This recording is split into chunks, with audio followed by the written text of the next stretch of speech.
আল্লাহ যখন কাউকে ভালোবাসে তখন তার শরীরে 4টি নিশানা পাওয়া যায়, অর্থাৎ 4টি আলামত যদি আপনার শরীরে থাকে মনে করবেন আল্লাহ আপনাকে ভালোবাসে। 4টি নিশানা। 1 নাম্বার হচ্ছে যাদেরকে আল্লাহ তাআলা দ্বীনের সঠিক জ্ঞান দান করেন তাদেরকে আল্লাহ তাআলা মহব্বত করেন। নাম্বার 2, দ্বিতীয় নাম্বার হচ্ছে যারা বেশি বিপদে পড়ে আল্লাহ তাআলা তাদেরকে মহব্বত করেন। যার শরীরে দেখবেন একের পর এক বিপদ আসতেছে, অসুস্থতা আসতেছে, বারবার বিপদ, একের পর এক বিপদ, একটা বিপদ যাওয়ার পর পরে আরেকটা বিপদ আসতেছে, আপনি হতাশ হবেন না প্রিয় ভাই। আল্লাহ তাআলা আপনাকে ভালোবাসেন।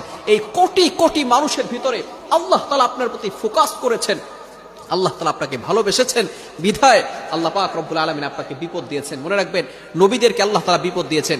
ইব্রাহিম আলাইহিস সালাম খলিলুল্লাহ এবং মিল্লাত আবিকুম ইব্রাহিম, যিনি সকল মুসলিম উম্মাহের সকল মুসলমানদের পিতা এবং সকল মুসলমানদের লিডার নেতা, সুতরাং ইব্রাহিম আলাইহিস সালামকে আল্লাহ তাআলা সবচেয়ে বেশি কষ্ট দিয়েছেন।